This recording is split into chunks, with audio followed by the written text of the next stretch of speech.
সরকার ভাঙার অনুমতি রাখলে আপনার গড়ার অনুমতিও সরকারের আছে।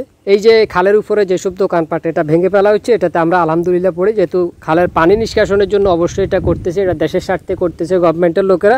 এখন বিষয় হলো অনেক জায়গায় অনেক রাস্তা পুড়ে ফেলাইতেছে, ঠিক আছে, যেসব রাস্তা দিয়ে পাবলিক যাতায়াত করে অথবা কোনো সরকারি শিক্ষা প্রতিষ্ঠানের সামনে দিয়া, এই যে বগাদিয়া বেগম খালেদা জিয়া মহিলা মাদ্রাসা, এই শিক্ষা প্রতিষ্ঠানের সামনে একটা ব্রিজ থাকা দরকার ছিল, কিন্তু এখানে ব্রিজ নাই। 1990 সাল থেকে এখন পর্যন্ত একটা ব্রিজ দেওয়া হয় নাই। আসলে কেন জানি না, বিএনপি সরকার এই মাদ্রাসা দিছে কিন্তু তারাও ব্রিজ দেয় না, তারা কালভার্ট দিছে, ঠিক আছে, পরবর্তীতে কালভার্ট ভেঙে দেয়, মানে মোটা ফাইভের মতো করে।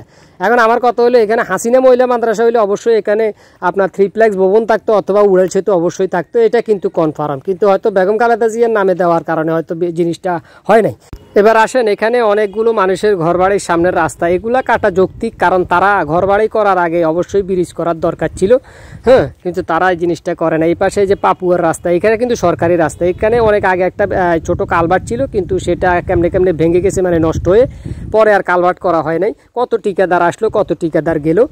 এখানে শক্তপোক্ত করে একটা ব্রিজ দেওয়ার দরকার ছিল। গ্রামের ভিতরে অসংখ্য ব্রিজ পড়ে রয়েছে, যেসব ব্রিজের সামনে পিছে রাস্তা নাই, হ্যাঁ, 50 লাখ 1 কোটি টাকা বরাদ্দের ব্রিজ, কুত্তা বিলাই গরু ছাগল মানুষ কিছুই হাঁটে না, মানে হাঁটতেই পারে না, যেহেতু রাস্তা নাই হাঁটবো কেমনে। চোরের দেশে এরকম অসংখ্য ঠিকাদার চোর আছে যারা এগুলো করে।